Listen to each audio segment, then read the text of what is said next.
Vamos iniciar mais uma reunião de estudos da área de assistência e promoção social espírita da União Espírita Mineira, CRESU. E o nosso tema hoje é assistência social espírita versus o assistencialismo. A expositora de hoje é a Érica, que é coordenadora estadual da área de assistência e promoção social da União Espírita Mineira.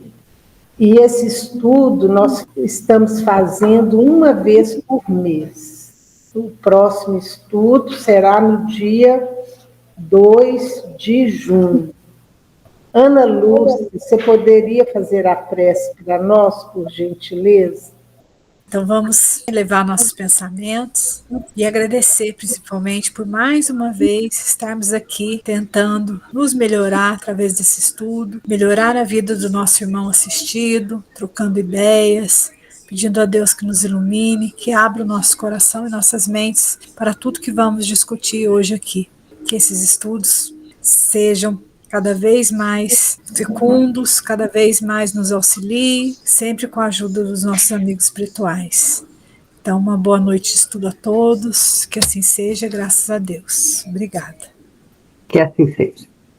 Que Deus te abençoe, Érica, a palavra é sua. Bom, como todo mundo que me conhece, palestra acho desafiador, eu acho uma estrutura, sinceramente, eu acho uma estrutura muito divisória de alguém falando e as outras pessoas ouvindo. Então, vocês tenho certeza que vocês vão ter que participar. Eu vou provocar o tempo inteiro uma participação também, porque não tem nada melhor nessa vida do que compartilhar ideias, do que compartilhar conhecimento, do que fazer uma troca. Eu falo que a gente não sabe tudo, a gente não guarda tudo na cabeça, então tudo é um estudo, é uma preparação mesmo, fazer anotações mesmo. O Nelson tá aí, o Nelson era assim, stay de aroeira, para fazer tudo quanto é coisa que ele chamava, o Nelson que ia.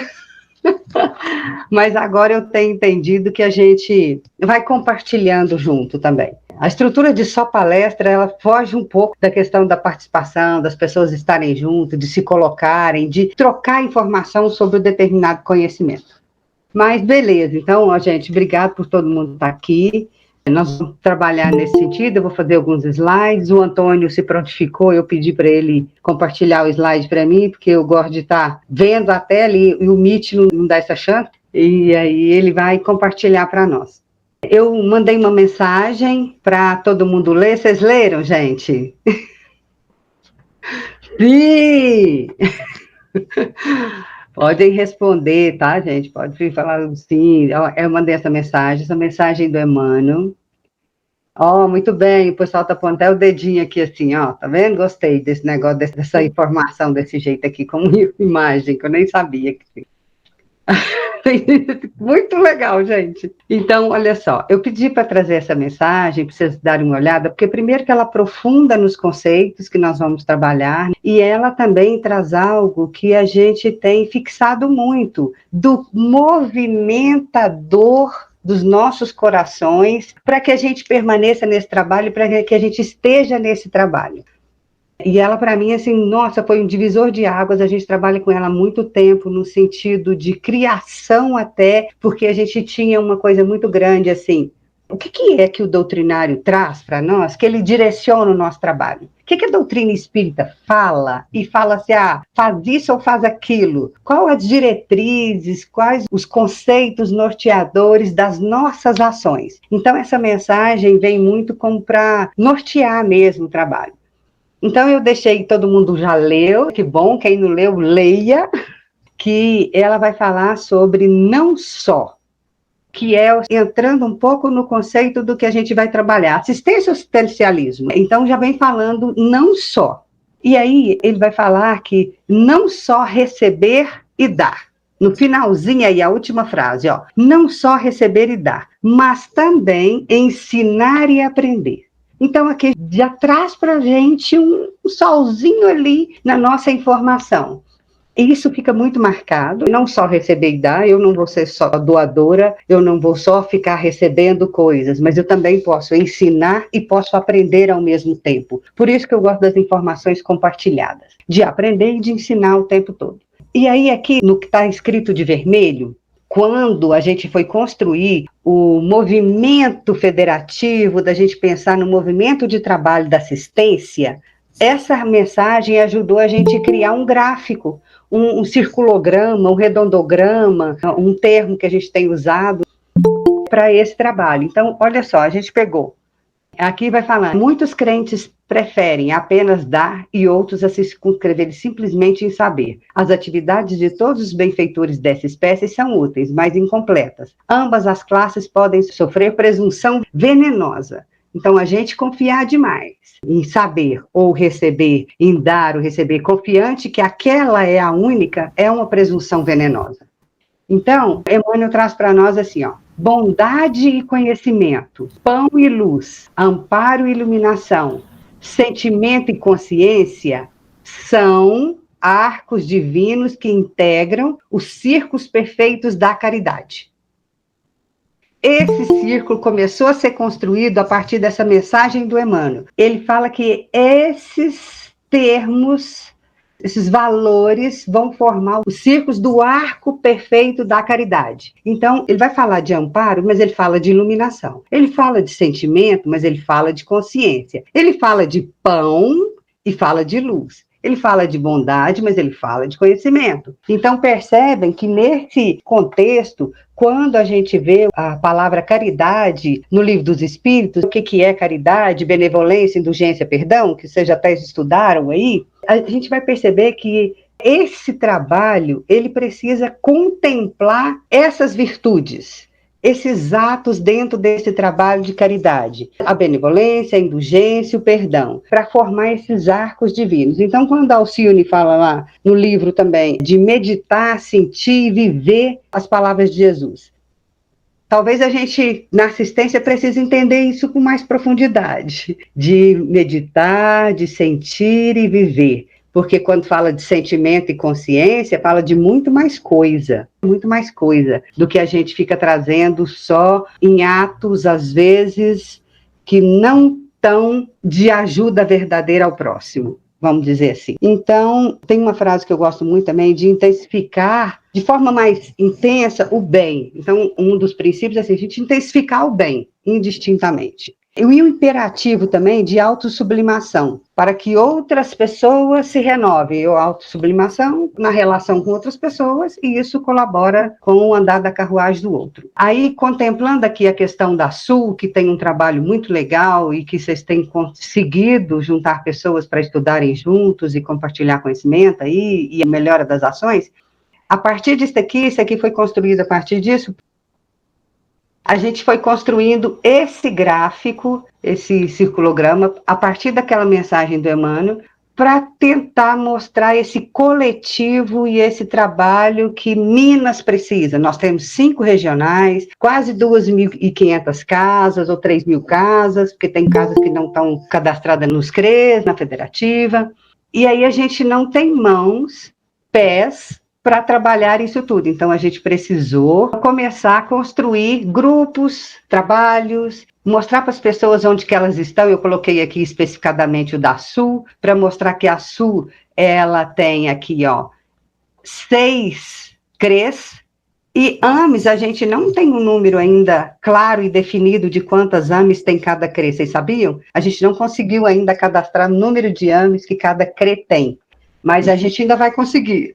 Mas o importante é que aqui também ficou fomentada a ideia desse trabalho mais junto, mais coletivo.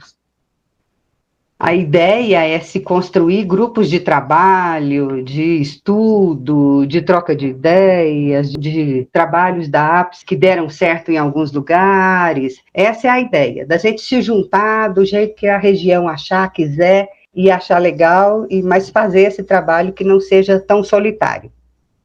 Uma atividade. Já vamos começar com a atividade. Para a gente começar a pensar em assistência, eu quero fazer uma brincadeira que é assim, ó, uma palavra que puxa a outra. Vocês podem só abrir o microfone e falar aleatório, assim, não vai ter uma sequência, mas a gente vai começar a falar uma palavra que puxa a outra. Isso eu chamo de aquecimento, tá? Então, eu vou falar uma palavra, por exemplo, caridade. E aí, o próximo vai falar uma palavra que tem ressonância com caridade. E o outro, outra ressonância. E o próximo, outra ressonância. Cada um vai falando uma. Pode ser? Pode. Então, vamos. Então, manda ver, gente. Ó, caridade. Fraternidade. Amor. Amor. Solidariedade. Ótimo. Solidariedade, amor. O que mais? Atenção. Empatia. Acolhimento. Acolhimento. Acolhimento. Atenção. Ótimo. Valeu. Tolerância. Todo mundo. O que mais? Respeito. Respeito. Carinho. Tolerância. Tolerância. Serviço. Serviço. Bondade. Bondade. Oportunidade. Oportunidade. Cooperação. Cooperação. Adoro essa palavra, gente. Conhecimento. Maravilha. Auxílio. Auxílio. Ótimo. Beleza. Alguém ficou sem falar e quer falar? Carinho. Tá ótimo. Tem muita coisa dentro disso, viu? Outra coisa, um ato de caridade. Quero que vocês me falem o que vocês acham. Qual seria um ato para você que seja caridade? Compartilhamento. Compaixão. Compartilhar. Escuta. Ouvir. Perdão. Amor. Amor. Entender. Entender. Ouvir. Acolher. Ouvir. Acolher. Paciência. Paciência. Doar. Doar. Um ato de caridade. Compreensão. Compreensão. Depois que a gente terminar a palestra, nós vamos conferir, tá? Nelson? Aproximar. Aproximar. Escuta. Escuta. Você colocou, Érica, compaixão? Coloquei. Mais algum? Alguém quer dizer algo que não foi dito, que quer dizer também a mesma coisa? Não tem problema. Então, ok. Registrei aqui. Aí sim, nós vamos começar a pensar em assistência e assistencialismo.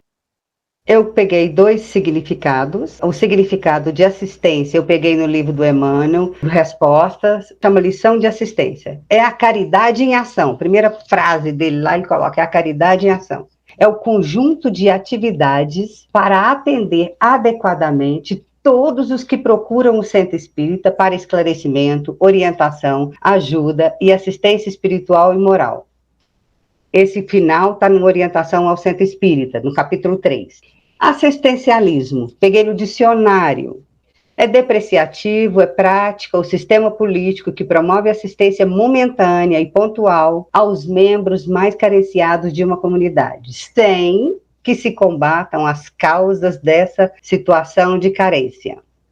Eu peguei uma outra frase de um artigo. Então, a ação assistencialista é aquela que é pontual, emergencial, causa dependência, reproduz a pobreza. Em geral, essas características podem estar separadas ou associadas. O assistencialismo é uma crítica às práticas assistenciais que não se adequam na forma ou no conteúdo, aos princípios dos direitos sociais e das políticas sociais utilizadas para a garantia dos primeiros. Aqui a gente coloca a assistência espírita, que é a caridade em ação, que a gente vai entender assistência espírita com os conteúdos doutrinários. O conteúdo doutrinário diz para nós o que é assistência. Por que surge esse ato? Por que surge essa vontade em cada coração? Eu falo que o primeiro momento do trabalho, quando ele surge com uma vontade de cada sujeito, de falar, eu quero fazer isso, quero fazer aquilo, para ajudar determinada pessoa, essa, ou meu vizinho, ou as pessoas que estão vindo aqui à casa. Então, surge com uma intenção de alguém. Então, esse serviço, nesse primeiro momento, nesse primeiro surgimento, assim, ele surge com essa vontade, meio que sem um planejamento, sem uma organização, mas surge uma vontade e, às vezes, as pessoas criam o serviço. Beleza, nós vamos trabalhar isso mais para frente. E esse assistencialismo fica muito claro para nós que todo trabalho feito de forma pontual, ele é depreciativo. Então, o trabalho feito de forma pontual não alcança aquilo que a gente pode estar passando pelo nosso pensamento que poderia estar alcançando. Ok? Aí a gente vai falar de onde esse trabalho existe a partir do doutrinário. Ele existe dentro da casa espírita. A gente começa a assistência a partir de um contexto doutrinário e dentro de uma instituição. Então, ele surge lá dentro da casa espírita, a gente fala, vamos fazer isso, então? Lá está falando fora da caridade na salvação, lá está falando que a gente precisa ajudar o próximo, quem deu de vestir, quem deu de beber, vamos ajudar. Então, o primeiro espaço é o centro espírita. E essa casa espírita, ela é um espaço de convivência. Quando eu faço uma crítica relacionada a só palestras, é muito disso, assim, cadê a convivência? Cadê alguém fala, você escuta, você vai embora, fala, escuta, você vai embora. Então, assim, cadê a convivência de fato? Cadê as relações existentes dentro desse contexto? Então, dentro do orientação, ele vai falar que é um espaço de convivência em que a fraternidade seja exercício da construção de relações. Reflexão, pensa, gente, pensa se na casa espírita realmente ela está cumprindo com esse objetivo. Nós estamos cumprindo com esse exercício de fraternidade para ele construir relações saudáveis, em que cada sujeito, em sua condição de cidadão de direitos, nós temos uma Constituição de 1988 que garante direitos. Aqui já começa dizendo, dentro do documento de orientação, começa dizendo que a gente tem um doutrinário, mas que a gente tem outra coisa na assistência também, que é o governamental, a lei, o 1988, a Constituição trazendo outras coisas que precisam contemplar também esse trabalho. Então, é um sujeito de direito, gosta de estar, sente-se bem em estar, é recebido como é, com seu jeito, suas características, e encontre que se dispõe a conversar com ele de forma natural, dando-lhe tempo para acessar seu coração, que se abre para o coração do outro, a semelhança do bom samaritano na parábola evangélica. Que aí, o Nelson fala muito da parábola do bom samaritano, que ela traz essa referência para nós do como. E o importante aqui que eu quero enfatizar é essa coisa de receber essa pessoa como ela é, do jeito que ela é não ter um roteiro para que ela cumpra e seja uma outra coisa que a gente às vezes cria para o trabalho. E essa construção da fraternidade, como empenho nosso nesse trabalho. E aí, coloquei umas perguntas para começar a fazer a gente pensar mais. Como transformar as atividades de assistencialismo em assistência espírita? Porque nós vamos concluir algumas atividades como assistencialismo mesmo, né? Mas como mudar essa história? Como fazer as atividades da Casa Espírita serem de iluminação do espírito imortal? Queremos ouvir as pessoas da Casa Espírita, conhecendo suas atividades, reforçando a missão da doutrina espírita e nos colocando lado a lado. Agora me conta vocês, o que vocês estão entendendo disso? O que está passando aí na cabeça de vocês? Qual o primeiro pensamento que vem aí?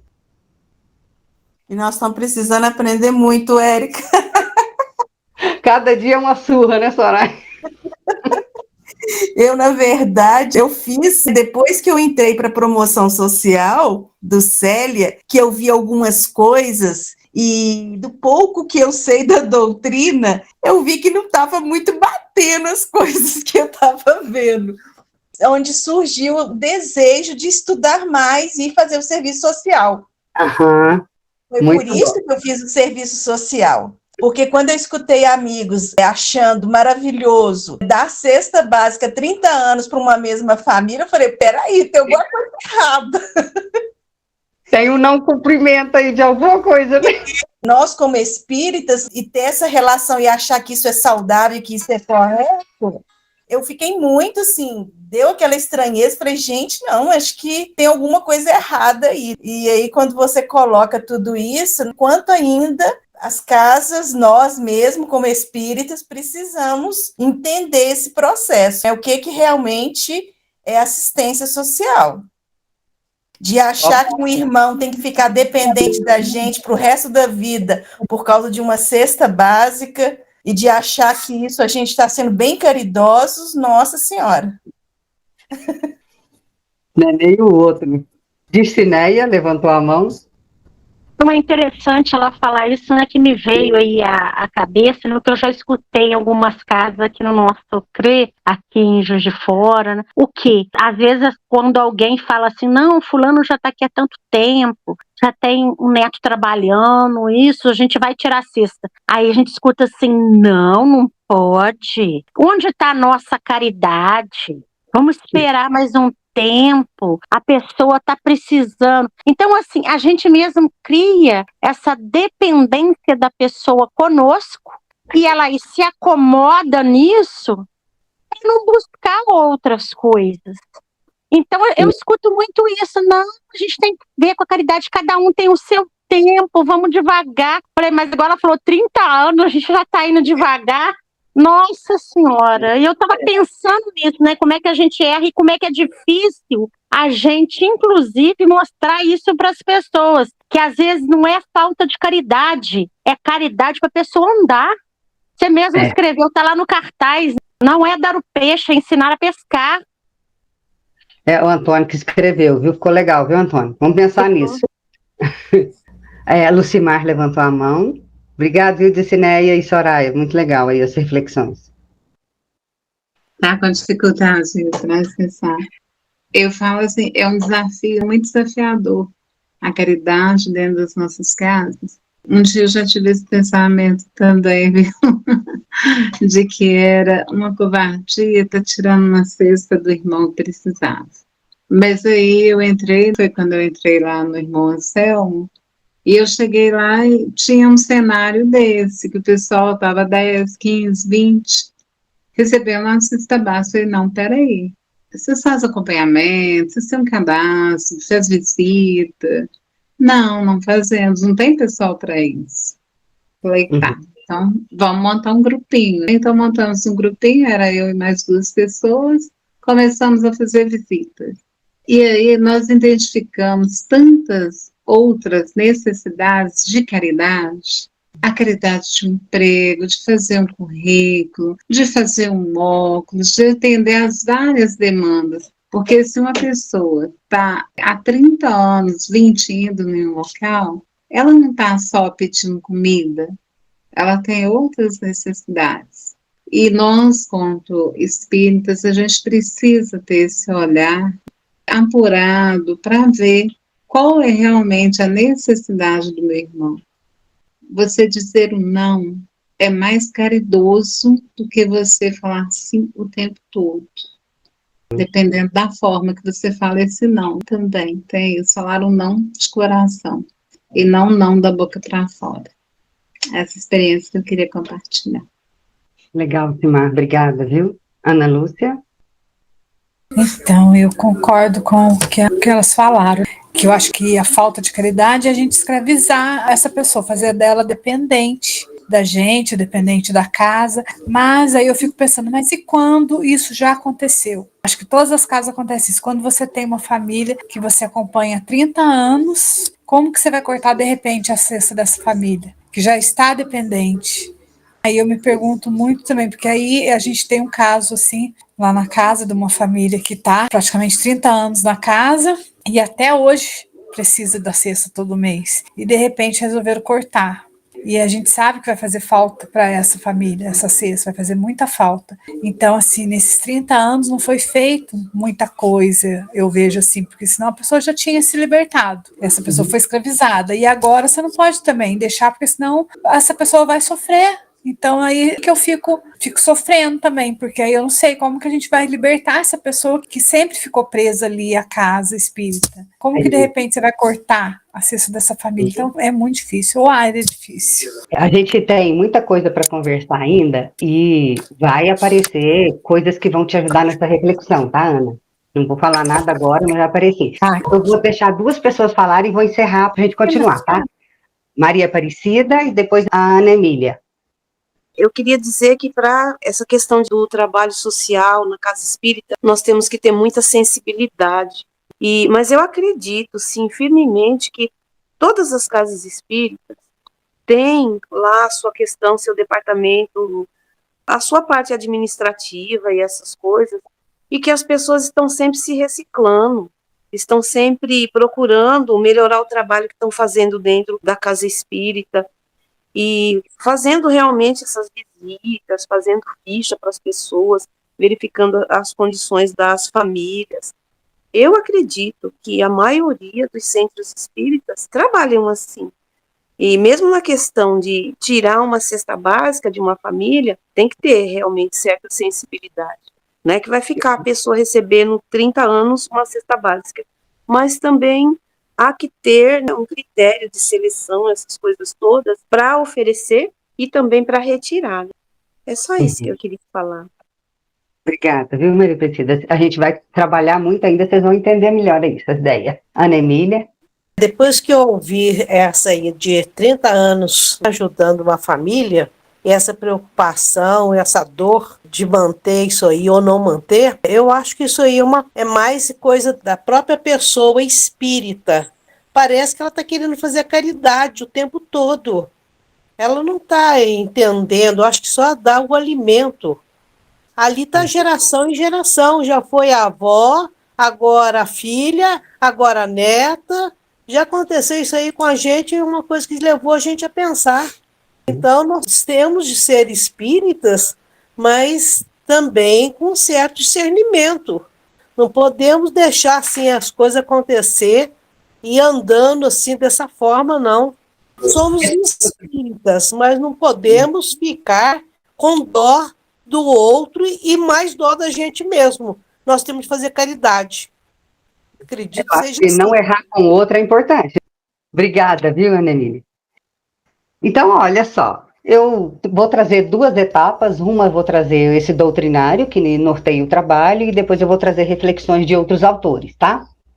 Então, para que a gente começar, será que a gente entendeu o que é caridade? Será que a gente sabe, de fato, em termos de atos? Porque a palavra a gente sabe. O que é caridade? Todo mundo vai falar, benevolência, perdão. Todo mundo sabe. Ainda coloca 3 letras, o BIP, para guardar esses termos. Mas entender essa terminologia trazida... Eu fico pensando, tem hora que eu acho que falhou ainda, assim, um entendimento, um conhecimento, uma razão, de fato, que norteia ações, quais os atos a gente faz que realmente representa isso. E olha só onde está essa pergunta, né, gente? Está no Evangelho, na lei de justiça, na lei de amor e de caridade. Essa pergunta está na lei de justiça, de amor e de caridade. É muita coisa, terminologia muito ampla, com entendimento muito amplo, para a gente estar achando que é uma ação tão prática, breve, curta. É gigante. Então, qual o verdadeiro sentido da palavra caridade, como entendia Jesus? Eu tenho a resposta, né? Benevolência para com todos, indulgência para com as imperfeições dos outros e perdão das ofensas. Para mim é gigante. Para mim, enquanto espírito encarnado, em processo de evolução, em processo de aprendizagem. Eu não posso nem passar perto para falar que isso está dentro de mim. Isso pode estar dentro daqui, da minha cabeça, do meu conteúdo teórico, doutrinário, mas dentro das minhas ações, que o meu trabalho ainda está bem distante ainda do que eu, enquanto pessoa, dou conta. E aí eu grifei algumas coisas aqui, nos comentários do Kardec. O amor e a caridade são complementos da lei de justiça. Imagina, quando fala lei de justiça, já tem muita coisa aí dentro, né? Justiça, olha o tamanho da palavra, quanto é ampla isso. Pois amar o próximo é fazer-lhe todo o bem que nos seja possível e que desejaríamos que nos fosse feito. Eu grifei 3, vou ler mais 2 ainda, como se fossem princípios norteadores das sensações e de qualquer trabalho que a gente for criar enquanto doutrinário. Então eu estou nesse trabalho porque eu quero aprender a amar o meu próximo e fazer todo o bem que eu dou conta de fazer. Eu quero aprender, desenvolver em mim uma virtude que me faça ter essa sensação para com o outro. Ou quem inverte, não é, então eu vou fazer. Eu preciso sentir isso, eu preciso estar vivenciando o evangelho dentro de mim. E aí, quando fosse feito, amai-vos uns aos outros como irmãos. Gigante também. Então, assim, para eu trabalhar um processo de caridade, preciso aprender a amar, preciso desenvolver afeto, cuidado comigo e com o outro. Tem um exemplo que eu sempre lembro de uma sopa que a gente servia, e eu estava lá, tá, gente? Mas a gente servia a sopa e aí o pessoal não saía, ficava lá aquele tanto de gente, o pessoal jogava água para lavar o chão para o povo sair. Eu falo, então desenvolveu o quê mesmo? Entregamos o quê? Então, assim, reflexões sobre como os trabalhos são realizados por nós. Porque o trabalho, gente, é de desenvolver todos esses sentimentos em nós, não é no outro não, tá? A caridade, segundo Jesus, não se restringe à esmola. Pronto, fechou o bloco. Se eu quero, tudo bem, quero dar esmola, para mim eu chamaria da cesta, daria uma roupa, para mim é uma coisa tão pontual, conforme a gente já leu lá no início, que para mim é uma roupa, é uma cesta, é uma coisa muito pontual. E para mim é uma esmola, é algo que é emergencial, a pessoa tem fome, a pessoa precisa de uma roupa, é emergencial. Não se restringe. Caridade, porque a palavra caridade, ela é um termozinho, e a gente acha que a gente faz um ato de serviço, a gente chama isso de caridade, e nós precisamos pensar se isso é mesmo, porque às vezes não é. Às vezes ele pode ser, porque a caridade, quando eu gosto muito de pegar essa caridade, tipo aquele círculo que a gente fez no Emmanuel, imagina um círculo desse como se fosse uma pizza com fatias. Imagina isso. Para mim, se a gente pensar a caridade como essas fatias, a gente vai pensar o tanto de coisa que tem que conter para isso se tornar uma caridade de fato. Entendem? Então, não é um ato em si aqui que eu posso chamar. Ele pode ser uma ação do bem. Pode. Pode ser um projeto meu de desenvolver o bem que tem dentro de mim. Pode. Mas a gente entender que isso na vida do outro, o que é isso na vida do outro, quando eu resolvo sair dar sopa para alguém que está em situação de rua. Eu preciso pensar. Agora mesmo vai ter uns pensamentos muito reflexivos disso também. A esmola.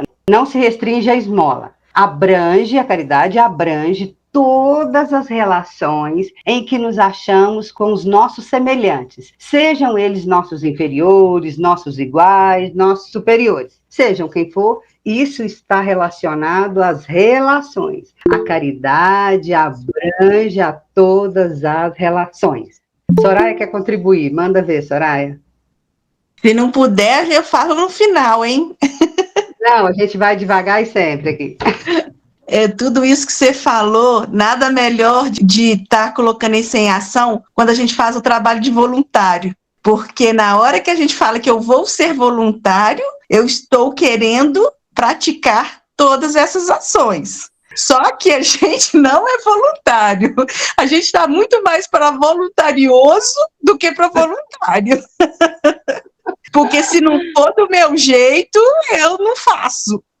Tem ônus nisso, né? Ganhos aí. A nossa questão social das relações, ela vai perpassar por tudo que a gente vive e convive no aprendizado social, as relações de poder, tudo isso faz com que a gente esteja num trabalho meio que conectado com esse mundo também, né? De aprendizado de mundo aí mesmo. Isso aqui eu tomo como diretriz, e a última que eu marquei de amarelo, um homem verdadeiramente bom procura elevar aos seus próprios olhos aquele que lhe é inferior, diminuindo a distância que o separa. Para mim, essa frase também tem um sentido. Será que a gente trabalha para diminuir as distâncias? Será que a gente realmente trabalha para colocar alguém para vir trabalhar na Casa Espírita com a gente? Será que eu chamaria ele para vir para assistência na federativa? Eu diminuiria essa distância? Será que a gente se aproximaria mais? Vou falar uma coisa bem chata. Faz o trabalho para deixar ele lá no mesmo lugar que ele está. A gente vai conversar mais disso também. Eu não falei toda da pergunta porque todo mundo conhece, né? Leiam lá para aprofundar mais. Érica, eu tive uma pessoa que eu conheci que ela falou que ela não poderia falar que estava doente ou tomando certos remédios, porque senão ela não poderia ser mais voluntária. Eu acredito. Acredito que tenha grupos que tem uns critérios aí, né? Aqui eu tirei do Consolador, aqui é um finalzinho da outra pergunta que tem lá no Livro dos Espíritos. A caridade, segundo Jesus, é uma ação benfeitora, capaz. A caridade é capaz de modificar a criatura em todos os sentidos. Alguém já se sente modificado aí pelos atos que tem feito, chamando de caridade? Porque a caridade em si, segundo o que está na obra básica, ela fala que ela é capaz de mudar, tá? Tanto a quem oferta, quanto a quem recebe. Não importa ser quem está dando recebendo. Nós temos mudança, nós estamos num processo evolutivo, nós somos espíritos inferiores, nós estamos numa coisa de prova e expiação, gente. Nós estamos de prova e expiação, nós não estamos de regeneração ainda vamos, ainda tem mais 5 escalas, então assim, aceita onde nós estamos, que nós estamos no processo evolutivo, nós precisamos aprender muito ainda. Ela é o amor na sua mais alta expressão, aprender a amar. A gente custa amar a gente, nós mesmos, e amar os próximos, mais próximos que estão dentro da nossa casa. Com cuidado, com atenção, descendo do cavalo, né, Nelson? Imagina, é a benevolência conduzindo ao entendimento. Benevolência, bem a todos, conduzindo o entendimento dos atos a respeito desse conceito. Ela é a indulgência, despertando a esperança divina no coração. Eu quero muito saber, conversar com quem está recebendo, falar que você está saindo com qual esperança, qual a proposta de vida você sai daqui? É o esquecimento das ofensas, transmutando toda a violência em paz para os sentimentos. É um conceito doutrinário que nos deixa um recado, né? E a gente precisa aprender a pegar os recados para a nossa própria vida, já que nós estamos nessa doutrina. O que pensar da esmola na 888? O homem reduzido a pedir esmolas se degrada moral e fisicamente. Se embrutece. Depois eu quero reclamar da violência na rua. Numa sociedade baseada na lei de Deus e na justiça, deve-se prover a vida do fraco sem humilhação para ele. Deve-se assegurar a existência dos que não podem trabalhar, sem deixá-los à mercê do acaso e da boa vontade. Outra boa vontade nossa, né? A gente fala assim, não, o que importa é a boa vontade. Eu chamaria como primeiro ato, tá? Tudo bem, ter boa vontade, boa intenção, isso é um primeiro ato. Nessa história inteira de uma pizza que chamamos de caridade, que é gigante.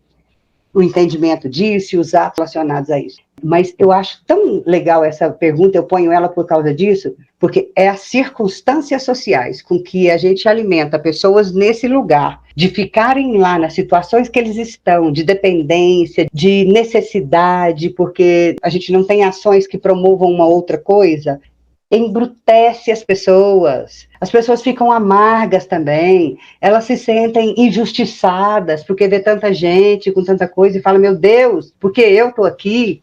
Então, diminuir a distância, que nem Emmanuel recomenda, é um trabalho gigante para a gente começar a pensar como que é esse trabalho de fato que a gente deve fazer. Que entendimento é esse entre assistência e assistencialismo? Aqui está gigante aí, né? Não sei se está dando para vocês lerem direito, mas eu vou só enfatizar algumas partes. É a 888A. Então, vocês condenam a esmola? Ele pergunta. A maneira porque ela é dada. Dou, não dou, a maneira porque ela é dada.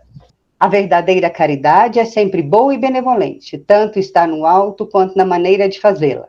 Um serviço prestado com delicadeza tem duplo valor. Se o for com altivez, a necessidade pode fazê-lo aceito com o coração, mas mal será tocado. Aqui nós estamos falando em toque, nós estamos falando em envolver pessoas, nós estamos falando em estar numa relação com pessoas, aqui ele está aprofundando nisso. O mais necessitado nem sempre é o que pede. Vocês concordam? Nós temos tanta necessidade que a gente desmerece, né? O temor da humilhação retém o verdadeiro pobre, que quase sempre sofre sem se queixar. É a esse que o homem verdadeiro humano sabe assistir sem ostentação. Nem sempre é o que pede. O amor é a lei de atração para os seres vivos e organizados, e a atração é a lei de amor para a matéria inorgânica, que é a espiritual, que é esse contato vibracional que a gente tem de conexão. Ide ao encontro das misérias ocultas, sede indulgente para com os erros dos vossos semelhantes, instruí-vos e moralizai-os, sede afáveis e benevolentes para com todos os que vos são inferiores, sede os mesmo para com os mais ínfimos seres da criação, e tereis obedecido à lei de Deus. Aí eu falo, quem fizer, levanta a mão, né? Quem estiver cumprindo. A 889. Não há homens reduzidos à mediocridade por sua própria culpa, que é uma coisa que a gente fala muito. A gente fala, a culpa dele, não trabalha porque não quer. Se quisesse trabalhar, tem emprego, tem serviço, vai lá fazer. Ah, não, capina um lote, faz não sei o quê. A gente vive dizendo isso por aí. E aí ele fala, é pela própria culpa dele? Sem dúvida. Por que ele fala sem dúvida? Porque nós temos planejamento reencarnatório, nós somos espíritos em processo evolutivo, nós estamos reencarnando, a gente fez um compromisso, às vezes por viver determinadas situações, e daí, se tem esse compromisso, eu vou deixar a pessoa lá, eu estou vendo, eu falo, não, é o processo dele, deixa lá. Não, né? Mas se uma boa educação moral lhes tivesse ensinado a praticar a lei de Deus, não teriam caído nos excessos que os levariam à perda. Vocês acreditam nisso? Se a gente tem uma boa educação moral, não, vamos pegar para nós. Cada um pega para ti aí agora, ó. Pega aí para vocês. E repete com vocês. Se eu tivesse tido uma boa educação moral e tivesse ensinado, se eu tivesse praticado essa lei de Deus comigo, eu não estaria cometendo nenhum excesso. Porque a gente comete excesso, concordam? A gente come muito, rói unha, fala mal dos outros, faz uma coisa falando que é caridade que não é. Então, a gente comete excessos. E isso não nos levaria à perda tão importante do nosso próprio processo evolutivo. Concordam? Maria Aparecida, pode contribuir. Eu concordo, mas assim, acredito que essa educação moral aí a gente não conquista tudo numa vida só. Mas alguma coisa a gente vai aprendendo um pouquinho em cada vida e aí a gente vai aprendendo. Mas tudo de uma vez só? Não. Tem muito chão ainda, né? Pois é.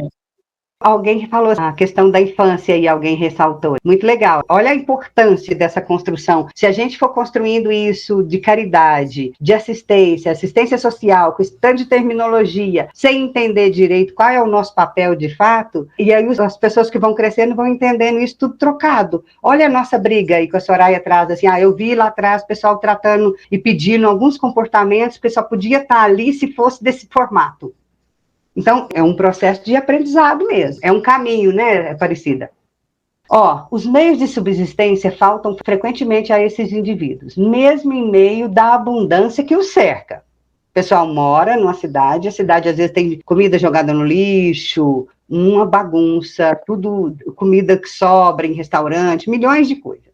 A que se deve ligar esse fato? Por que tem essa diferença tão gigante? Por que tem pessoas com muito, outras pessoas com pouco? Aí Emmanuel fala, ao egoísmo dos homens, que é definido por isso. Nós somos egoístas. Todo mundo aí aceita? Que nem diz na igreja, gente, aceita? Nós somos egoístas, tá? Que nem sempre fazem o que devem. Em seguida, e o mais frequentemente, a eles mesmos. Olha nós aí de novo, ó. Se a gente fosse tão bom, a gente cuidaria muito bem de nós mesmos. A gente daria conta de cuidar, de fazer uma atividade, de alimentar melhor, de amar mais, de cuidar melhor das pessoas, dar um abraço, um aconchego, falar bom dia. Então, teria muitas ações aí nesse sentido. Então, principalmente a nós mesmos. Aí vai falar, buscar e achareis, essas palavras não querem dizer que seja suficiente olhar para a terra a fim de se encontrar o que se deseja, mas que é necessário procurar com ardor e perseverança, ó, Cida para nós, procurar com ardor e perseverança, e não com displicência, sem se deixar desanimar pelos obstáculos que muito frequentemente não passam de meios de pôr à prova a vossa constância, a vossa paciência e a vossa firmeza. Eu adoro a palavra constância, porque constância para mim é ligada a processo evolutivo. Sabe quando você fica constante no seu determinismo, no seu objetivo? Vou tentar melhorar isso em mim e aí eu vou em frente? Vou titubear, é claro, mas assim, eu estou constante ainda. Eu erro, tropeço, caio, levanto, mas minha meta está ali, ó. Tem umas mensagens aí. Concordo com o Carlos, a educação de modo amplo deve ter início na primeira infância. Constância no sentido de persistência. Obrigado pela palavra aí, Carlos, ajudou na conclusão. Agora, olha só, nós falamos de doutrina espírita, da casa espírita onde a gente começa, do que direciona o nosso trabalho. Agora eu vou trazer, não pus nenhuma logo, nem nada, várias escritas de outras pessoas que estudaram sobre esses fenômenos existentes na sociedade, porque a assistência, ela trabalha com coisas dentro da casa, mas ela trabalha com coisas fora da casa. Ela trabalha com ações dentro da casa, mas ela tem toda a regulamentação, ela tem leis, constituições que estão fora desse contexto e que nós precisamos transitar nesse meio, entendendo isso daqui e fazendo esse trabalho ficar mais fortalecido, sair do assistencialismo e virar uma assistência espírita de fato. Assistência espírita não com conceitos marcadores em si, mas com princípios doutrinários movidos dentro de nós, tá?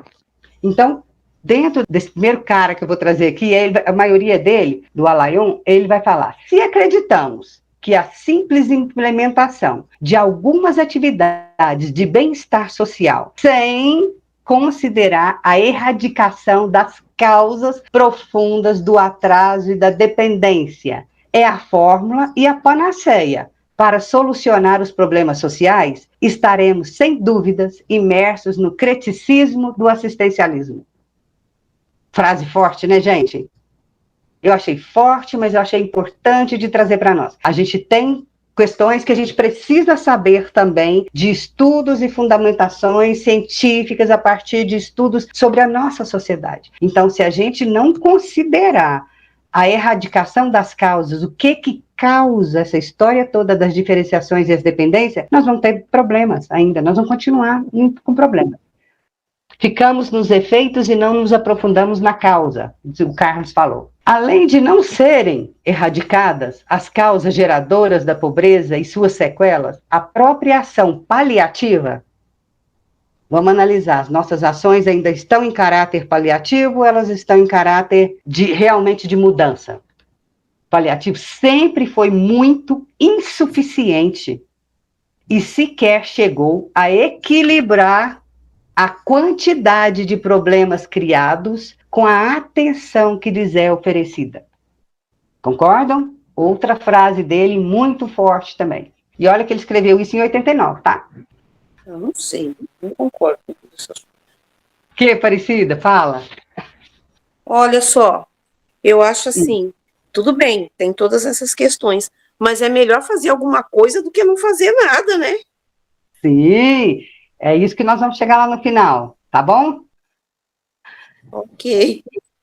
Uma construção histórica equivocada de assistência social, baseada em um viés pejorativo que considerava os beneficiários dos seus serviços sociais como indivíduos carentes, necessitados, desfavorecidos, ou seja, receptores passivos das benesses ofertadas pelo Estado, uma situação que nega ao indivíduo seu papel de sujeito de direito, capacitado a gerenciar os próprios problemas. E agora? São capacitados ou são inferiores? Não têm conhecimento de nada, não dão conta de nada, são um Zé Ninguém, eu estou ali para ajudar, porque eu sou muito boa. Que ele só vai sair desse lugar, será que ele vai sair desse lugar? Será que eu vou mudar essa história? Essa história vai continuar sendo equivocada? Onde eu dou e a coisa não muda? Vai continuar, né, sendo pejorativa. Você sabe uma coisa que eu vejo muito hoje nessa discussão do negro, do LGBTQIA+, do indígena, eu vejo uma discussão muito grande no sentido de desqualificar o conhecimento que essas pessoas têm de algo, ou as capacitações e as potências que essas pessoas têm. A gente desconsidera e já olha para eles com um logo na testa. Não sabe, eu que vou oferecer. Reflexão, tá, gente?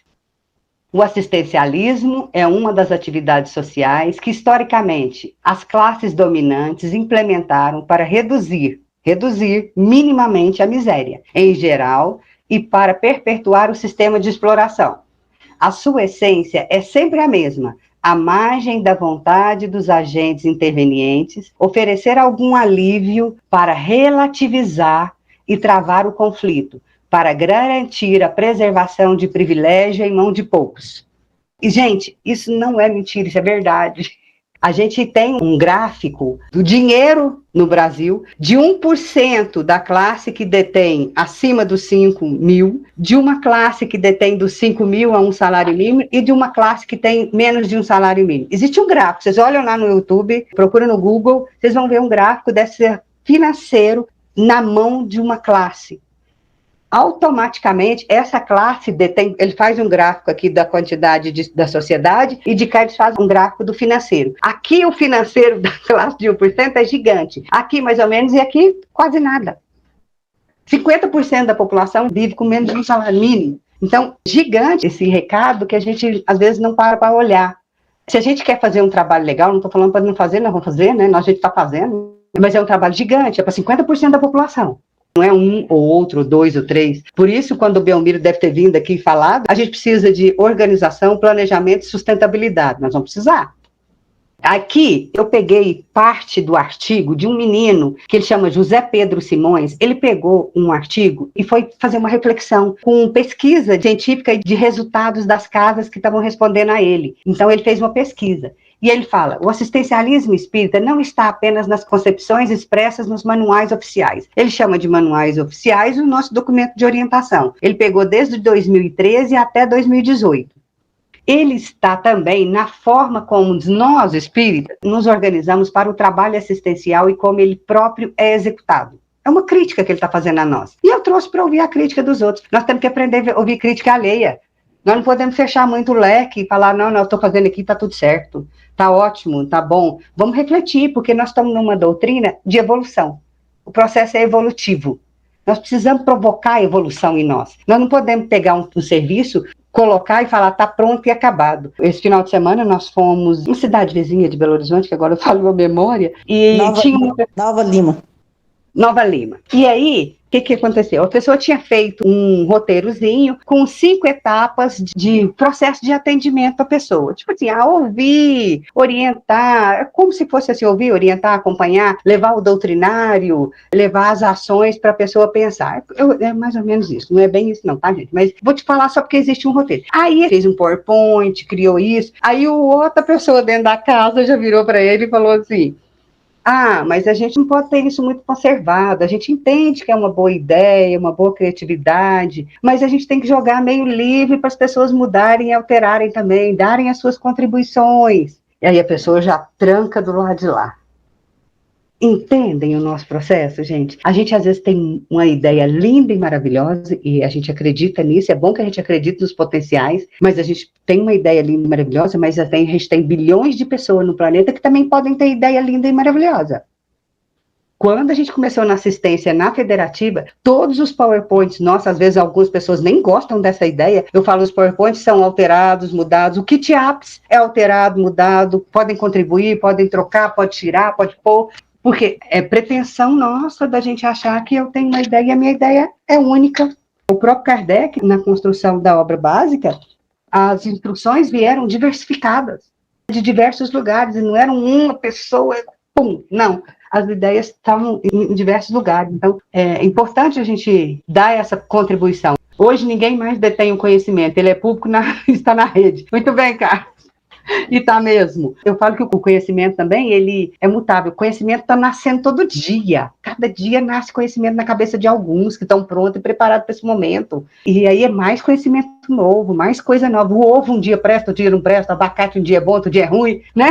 Então, assim, tem muita coisa nascendo o tempo inteiro aí relacionada a conhecimento. E aí, quando Emmanuel coloca lá na mensagem bondade e conhecimento, será que a gente desmerece o conhecimento só porque não é nosso? Só porque não está nas 5 obras ainda? Ou a gente desmerece o conhecimento humano? Entende? Eu acho que é uma coisa para a gente refletir dentro da assistência. A grande participação para atuar na área da assistência espírita não é uma formação profissional, mas religiosa. Os voluntários são movidos por ideias de compaixão e caridade, sendo profissionais contratados somente em casos específicos excepcionais. Os trabalhos mais executados são aqueles que não demandam uma qualificação prévia, a não ser a religiosa, e operam na faixa emergencial social. Por fim, os trabalhos são majoritariamente pequenos ou médios, sem ações de acesso à rede socioassistencial. Aí a gente chega na rede. Aí a gente volta aqui um pouco para o espiritismo, mas eu quero enfatizar que nós, enquanto espíritas, nos aventuramos num trabalho que ele é regulamentado. Fazer uma sopa, eu dependo de uma vigilância sanitária. Tá legal, tá organizado, eu estou cumprindo a lei que isso pede, ou eu vou fazer a opção de não cumprir a lei? É uma opção de cada um, processo evolutivo é de cada um faz por si. Eu não tenho jeito de eu fazer processo evolutivo para ninguém e ninguém fazer por mim. Então, é uma escolha de cada um, sem julgamento. Esse é o nosso papel. E aí eu vou cumprir isso. Se eu resolvo fazer uma assistência social, essa assistência social, ela tem regulamentação legal também. A distribuição de cesta tem regulamentação. Todos os serviços que a gente vai ofertar na casa, se ele se conecta a essas orientações, nós vamos cumprir as orientações, ou a gente vai cumprir do jeito que a gente quiser, ou do jeito que a gente acredita, do jeito que eu acho que tá bom. Tá tudo certo também, tá? Sem crítica. Mas é reflexivo. É para pensar. É para sentir no coração aí o que vocês estão sentindo e pensando. Pode estar doendo essa hora. Pode estar apertando, mas é reflexivo, tá, gente? Aí eu vou voltar para o doutrinário. Eu fui lá no doutrinário, peguei a base, fui no provocativo social de outros autores, de outras ideias, e vou voltar para o doutrinário. Promoção social espírita, porque aí a gente pega com um nome diário e coloca lá, promoção social espírita. O nome chama promoção social espírita. A prática da caridade na abrangência definida pelo Espiritismo, as pessoas em situação de vulnerabilidade e risco social. A gente compromete que essa promoção social é essa prática da caridade na abrangência definida pelo Espiritismo, as pessoas em situação de vulnerabilidade e risco social. A fome não vai acabar tão cedo, as pessoas são necessitadas e precisam mesmo. Aí, no documento de orientação traz, é oferecer ao ser humano condições para superar as dificuldades econômicas, sociais, morais, espirituais, em que momentaneamente se encontram, ultrapassando as próprias limitações, as nossas, tá? Coloca lá que é ultrapassar as nossas próprias limitações de dar conta disso. Então, nós vamos ajudar a superar dificuldades econômicas, sociais, morais, espirituais. Através de todos os filtros do bem, o amor é sempre o mesmo. Eu acho importantíssimo quando a Maria Priscila traz lá todos os filtros do bem.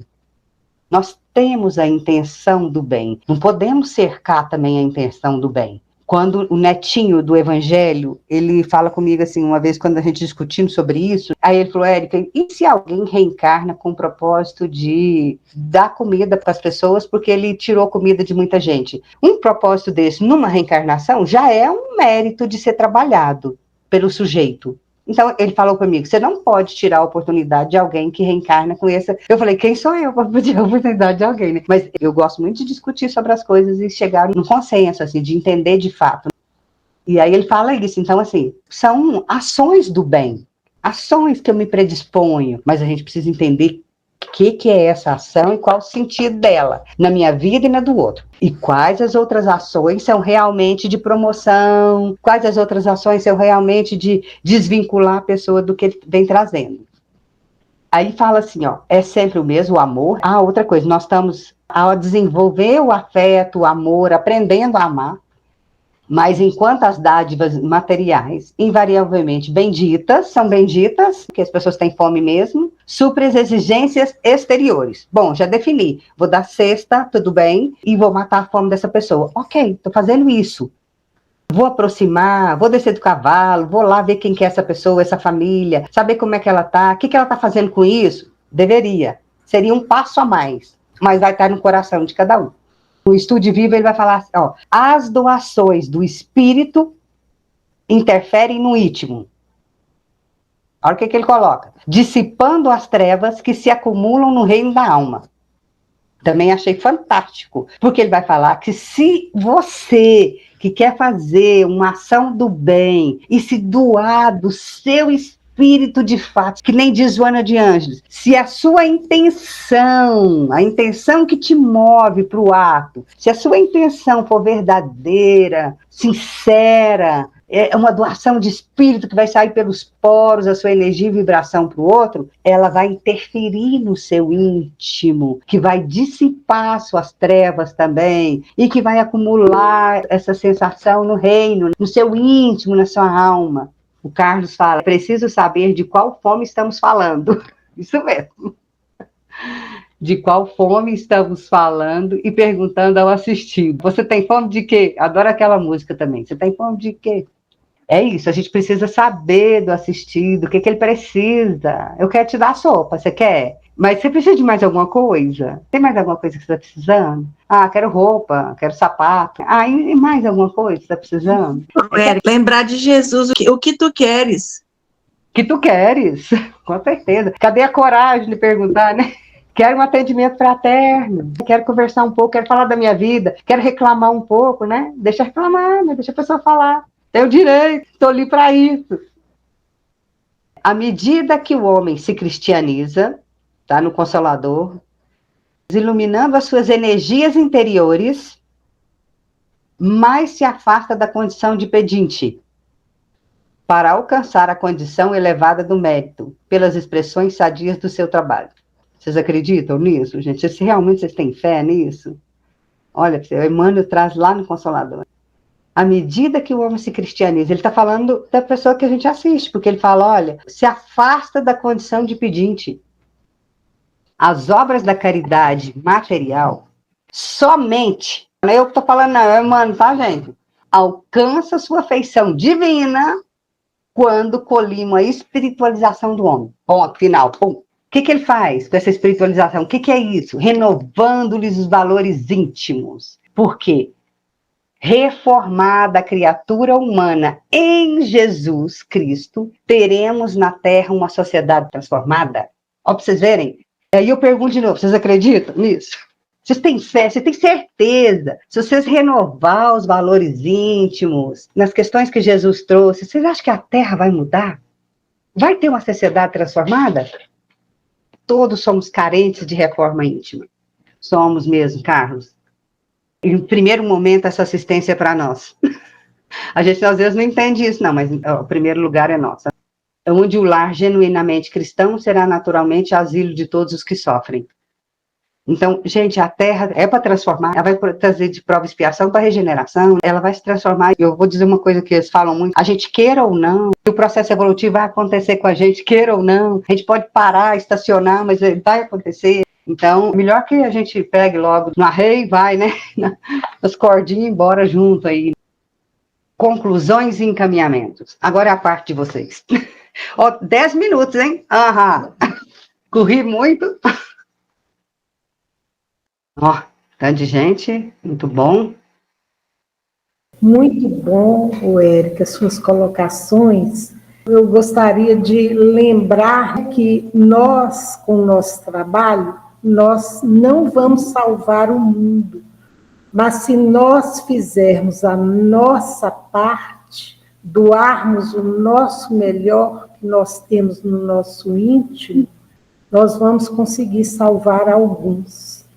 Então, para isso, nós temos que realmente estarmos nos capacitando continuamente para que a gente vá se autoconhecendo, se autocurando, para a gente dar o nosso melhor para esses irmãos que chegam na casa em necessidade. Porque, como vocês já falaram, às vezes o irmão chega pedindo uma cesta, mas se você souber fazer um bom acolhimento, fazer uma escuta fraterna, entender ele no seu processo, você vai saber que ele precisa, muitas vezes, muito mais do que uma cesta básica.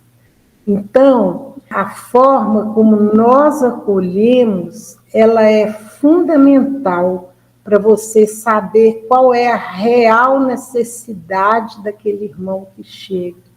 E muitas vezes nós não vamos ter condições de atender ele em todas as suas necessidades. Aí a gente tem que ter o conhecimento da rede socioassistencial ou de uma outra casa espírita que possa nos ajudar naquilo que a gente não tem condição de fazer. Então, a gente está continuamente se preparando para o trabalho, é fundamental para que a gente possa atender prontamente aquele que chega.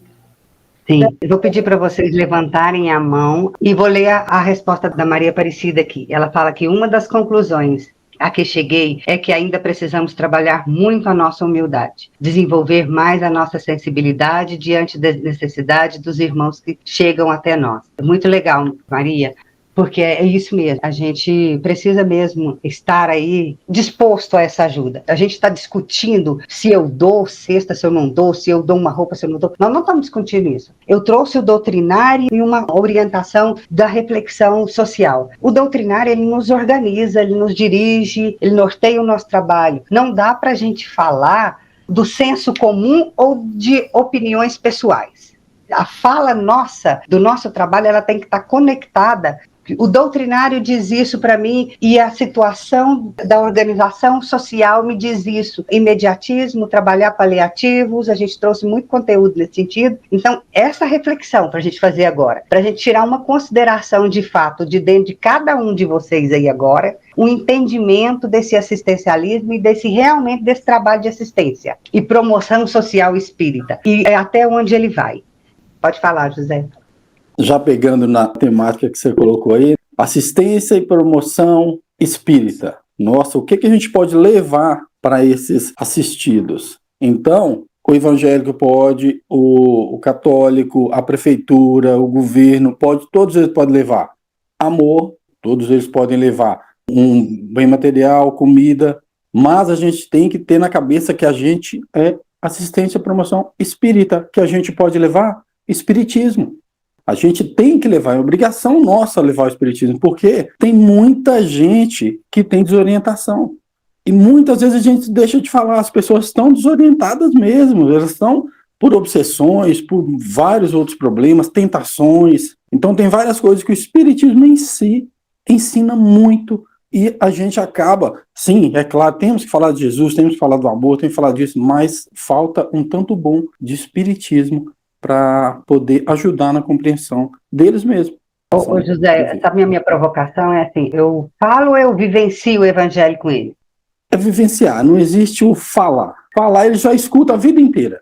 A vida inteira, e quanto mais escuta e não se vive aquilo, mais entra no ouvido e sai no outro. Então, nós temos que vivenciar. O Carlos Gomes fala, a graça me lembrou Paulo, fiz-me forte para os fortes. Fraco para os fracos, para ganhar alguns. Façamos a nossa parte. E ele fala também, vivenciar no acolhimento. Pronto, assim, manda ver. Exatamente. Vivenciar o acolhimento é fundamental. Por quê?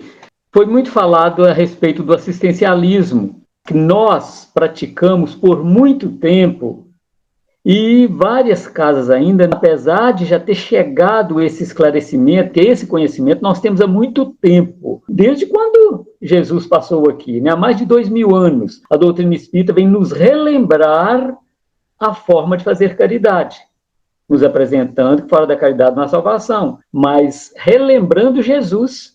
Então, não é novidade para nós, mas tudo tem seu tempo. O nosso entendimento e essa busca de conseguirmos praticar. Então, o que nós precisamos de fazer? Não ter pressa, não sermos radicais com as famílias que estão lá sendo assistidas há 20 anos, como foi dito aí. Assistimos a bisavó, a avó, e agora estamos assistindo os netos, os bisnetos. Isso é uma realidade, só que nós não podemos ser radicais com essas famílias de forma alguma, o que seria falta de caridade. Então, é hora de nós refletirmos, analisarmos profundamente como aproximar dessas famílias, esclarecendo, encaminhando, mostrando os recursos que existem hoje, apesar de a maioria já sabe e usa. Então, se nós fizemos há mais de 20 anos, há mais de 30 anos, não vamos, gente, ter pressa de querer resolver da noite pelo dia. Então, nós fizemos assim. Agora não vamos fazer mais, mas com caridade. E esse aproximar é fundamental. As visitas fraternas, essas rodas de conversa que nós estamos passando a fazer, isso é muito importante. Porque a base nós temos há muito tempo, só que nós não tínhamos entendimento. Hoje nós estamos buscando. Claro que ainda não conhecemos, não entendemos 100%. Nós estamos ainda nesse processo. Mas o que nós já aprendemos, vamos nos esforçarmos em praticar. E os companheiros difíceis, nossos colegas de trabalho na Casa Espírita, que não aceitam mudanças, são também oportunidades de exercer a caridade para com eles. Sabermos aproximar dos nossos companheiros de trabalho, promover os nossos momentos de reflexão em grupo na casa espírita, com os companheiros de trabalho. Isso é muito importante. E nós sabemos muito bem, nós começamos tudo com medo do inferno e hoje não. Hoje nós estamos vendo a necessidade, igual tem a mensagem final do livro, a orientação à ápice, esse livro que nós temos aí, Orientação à Ápice, a mensagem final dele é a remuneração espiritual, que Jesus já nos deixou nessa passagem, que quem mais ganha é quem faz. Então, a remuneração espiritual, essa mensagem é claríssima. Então, precisamos de realmente desenvolver em nós esse potencial de fazer caridade. Esse é o nosso desafio.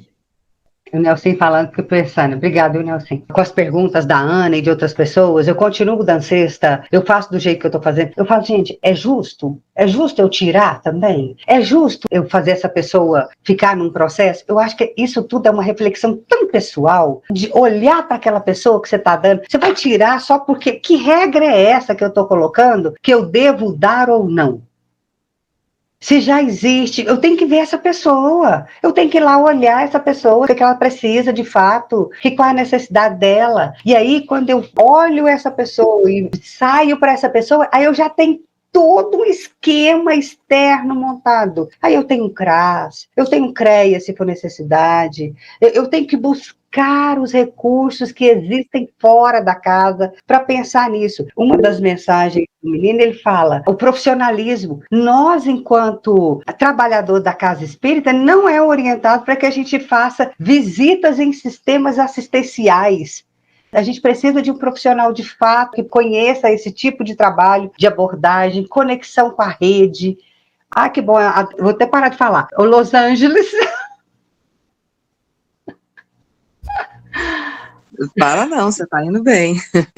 Boa noite a todos, a todas. Distrito Federal aqui prestigiando aí o trabalho de Minas Gerais. Estão de parabéns, é isso mesmo. É breve aqui a reflexão. A casa espírita ou a área de assistência social da casa precisa estar disposta a fazer duas coisas simples. Ter conhecimento do que está fora da casa, se inserir numa rede social local e estar disposto a fazer estudo de caso. Simples assim. Não tem nenhuma invenção nem nenhum mistério. Saber o que existe fora da casa, estar inserido numa rede social local, se não tiver uma monte, e está disposto a fazer estudo de caso. Conhecer a legislação, o que nós temos aí para disponibilizar. A casa espírita não tem obrigação de fazer nada que seja do Estado, por exemplo. Como alguém disse aí já, a casa não tem condições de fazer tudo. Não tem, não, nem a própria assistência social política pública faz tudo. Não é essa a intenção. A assistência social, inclusive, é mediação de outras políticas. Mas se você não sabe disso, você fica patinando, fazendo algumas coisas sem necessidade. Então, assim, conhece a legislação, conhece o seu território, o que existe nesse território. Sabe fazer um estudo de caso? Ora, qual foi a base que você usou para dar a cesta básica há 30 anos? Reflita sobre isso, estude o caso que está posto, realmente há necessidade? Se não tem, retira a cesta, não tem por que ficar fazendo círculo em cima de alguma coisa. Não é porque você deu 30 anos a cesta que você tem que continuar dando cesta. Pensar com a família as razões pelas quais ela procura a casa em busca de cesta. E aí fazer uma autoavaliação do trabalho. Por que é que eu mantenho 30 anos uma família, uma pessoa com cesta básica? Ela está ali, ela foi ali buscando uma coisa e eu não vi aquela coisa.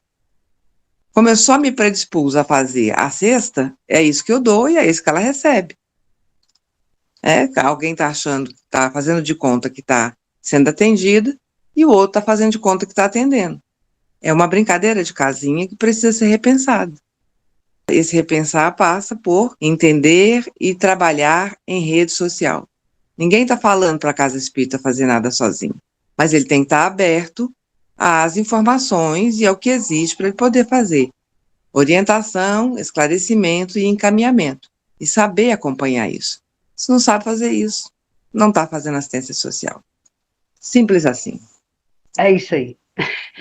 O Carlos falou que vivenciar no acolhimento eu tinha lido. A Vera fala excelentes reflexões, vou levá-las à tarefa. O José fala isso é realmente vivenciar. E o Carlos Gomes fala capacitar trabalhadores sempre, sempre. A Losange traz isso e é muito importante a gente pensar que, assim, eu dou conta de, por exemplo, que se é um aspecto promocional, eu dou conta de qualificar alguém profissionalmente numa carreira que a pessoa goste e queira? Não dou, eu preciso buscar rede, tem muitas escolas que qualificam isso e eu preciso orientar e acompanhar essa pessoa. Então a casa não vai dar conta dessa história inteira mesmo. A gente precisa entender que nós precisamos buscar ajuda. A Neuza de Uberlândia gosta muito de que a casa procure o entorno dela, procure todas as relações de assistência que existem em torno. Então, interaja, busque essa rede, construam essa rede. Não é tirar ou dar a cesta, é a necessidade do outro. Eu não estou falando de mim, eu estou falando do outro. Eu estou falando de alguém que está ali. Então, como é que eu posso falar que eu vou tirar só porque eu acho que o serviço não está certo? O que é certo e errado na hora da necessidade do outro? Como? A mensagem do Emmanuel também é muito clara. Não é uma crítica à esmola, mas é como a gente faz, por que a gente faz. O próprio Emmanuel deixa isso lá, então eu acho muito legal. A gente precisa pensar nisso. O José fala, qual assistência nós, espíritas, conseguimos executar que outros órgãos não conseguem? Essa seria a nossa principal responsabilidade depois das demais? Eu concordo. Por exemplo, qual que é a finalidade da casa espírita? Ok, é o trabalho doutrinário, divulgar a doutrina, mas a gente se aventura dentro de um processo que ele fala de caridade, ele chama de caridade várias ações, do bem. Então, nós começamos lá atrás entrando em ações que se tornam bem, tirar esse bem de dentro de nós, só que aí a gente vai agigantar, que é isso, para fora da casa, pensar o que é isso, pensar nesse aspecto inteiro do ser humano necessitado na nossa frente. Imagina vocês mesmos necessitados de algo. Em que a casa atende vocês? E o que a casa não atende vocês? O que vocês buscam fora? Vocês buscam um trabalho fora? Vocês buscam a sustentabilidade financeira fora? Vocês buscam, às vezes, relacionamentos de amigos fora? Entendem, gente? É muito simples isso da gente trazer esse conceito. Então, a casa ela tem um papel fundamental. A gente aventura a fazer outras coisas no amadorismo, não vai funcionar mesmo. Nós vamos precisar do externo. Aí outra coisa também, que o José pergunta, que eu lembrei quando ele perguntou, não quer fazer nenhum trabalho de assistência, não é imprescindível isso. O trabalho de caridade, do bem, com os próprios participantes da casa, consigo mesmo, é um trabalho de evolução. Ninguém é obrigado. Agora, aventurou a fazer, tem um monte de consequência aí. Eu quero saber se todo mundo conseguiu entender, assim, a lógica desse raciocínio, se serviu para vocês. Quando eu coloco encaminhamentos, assim, eu quero entender se valeu a pena. Se não valeu a pena, depois eu vou mandar um tanto de coisa para vocês. Vou detalhar mais. Eu quero opinião sincera, porque a gente precisa crescer junto, e a preocupação é da gente estar junto fazendo. Ah, que bom, tô vendo aí os positivos. O importante é se todo mundo se sentiu provocado nas reflexões. Porque a gente tem muita coisa conservada dentro de nós e a gente precisa se provocar nos entendimentos. Alguém mais quer falar alguma coisa? Tá, com certeza provocado. Não é? Com certeza provocado. Santo Agostinho todo dia. Põe a cabeça e reflete como é que foi meu dia, né? Sim. Prejudiquei alguém. Aqui, qualquer coisa também vocês podem mandar no meu WhatsApp, perguntas, interagir. Nós estamos precisando juntar mais mesmo, tá? Bom, Graça, se ninguém quiser falar mais alguma coisa, por mim, calma aí. Nós temos que fazer a nossa capacitação continuada para que a gente dê conta desse recado, atendendo conforme Jesus, abrindo o nosso coração.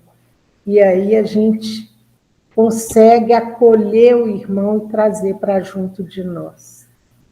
Érica, muito obrigada, muito boa a sua apresentação, acho que muito esclarecedora, e trouxe para todos nós aí, né, muitos desafios para a gente pensar como estamos com o nosso trabalho na APSE, o que a gente pode fazer para melhorar cada vez mais. É um desafio para todos nós lidarmos mais desafiador, né, Graça? Lidarmos com o assistencialismo que ainda existe em muitas casas espíritas. Então, é desafiador mesmo. Deixa eu perguntar, Ana, você se sentiu respondida? Sim, engraçado que hoje mesmo ainda comentei, eu falei até do pessoal lá de Brasília, porque ontem à noite eu ouvi uma palestra que a gente já fez um tempo atrás, um encontro em março, acho que foi em março, eu ouvi novamente, eu sempre estou ouvindo novamente, porque hoje eu tinha encontro com a secretária de assistência social aqui da minha cidade, né, daqui de Itajubá, para conversar, porque eu estou naquela luta que não, assim, sabe, né, de trazer a rede, de aproximar da rede, e hoje eu tive uma reunião com eles, então eu gosto de me preparar bem, aí eu ouvi 2 estudos nossos novamente, ontem à noite, ainda falei como que o nosso trabalho dentro da doutrina é organizado, como que a gente se esforça em estudar e aprender cada vez mais como tratar aquelas pessoas, mas o que eu encontrei foi culpabilização, culpando o outro pelos problemas que acontecem, muito julgamento. E aí eu falei muito sobre isso com ela hoje, que aqui não é uma cidade pobrezinha, que a gente tem que ver tantas famílias sofrendo tanto, que a gente pode fazer mais, mas o tempo todo ela me respondia isso, mas é o outro, que eu perguntei para ela, por exemplo, se as pessoas em situação de rua podem almoçar aqui no restaurante popular de graça. Ela falou, bem capaz, o corotezinho que eles bebem custa R$3, por que eles não podem pagar o almoço? Ela me respondeu assim, mas foi respondido assim, a questão. Eu entendi bem, e eu acho que a gente está indo para o caminho certo aqui. Nós estamos tentando, estamos batalhando, mas a gente está indo pelo caminho certo, sim, por tudo que eu ouvi hoje. Obrigada, Érica, foi muito bom. Lembrando que esse nosso encontro é mensal, então mês que vem nós estaremos aqui de novo, gente. Convido todos vocês a estarem conosco todo mês para a gente ir junto e aprendendo cada vez mais. Muito bom mesmo, esse empenho de vocês em manter um espaço de conversa, de trabalho, de pensar e reflexão, né? É muito bom. Muita reflexão para todos nós aí. Então, Érica, muito obrigada, e eu agradeço também a todos os presentes, a Los Angeles pela sua participação aí conosco, todos vocês, muito obrigado mesmo, e quem puder estar presente no nosso próximo encontro, vai ser com muita alegria que a gente recebe todos vocês. Quero pedir a Laurita para fazer a prece final para nós. Nós vamos agradecer a Érica pela palestra que foi muito boa, pelos ensinamentos, agradecendo sempre a oportunidade de estarmos juntos, possamos refletir nesses ensinamentos, tentando colocá-los no nosso dia a dia, como se estivermos lidando com os nossos irmãos na casa espírita, fazendo realmente com que nós possamos nos aproximar do Jesus em nosso caminho e como meta também. Que Jesus abençoe a todos nós, possamos durante toda a semana estarmos reunidos também em pensamento um ao outro, ligando também aquelas pessoas às quais nós, no dia a dia, lidamos com elas. E a todos da nossa família também sejam abençoados. Que Jesus nos ilumine hoje, agora e sempre. Assim seja. Que assim seja. Assim seja. Boa noite a todos. Fiquem todos com Deus. Obrigada. Boa noite. Obrigada pelas contribuições. Adorei a participação de todos. Obrigada, boa noite a todos. Com Deus. Obrigada. Boa noite a todos, boa noite. Boa noite, muito obrigado.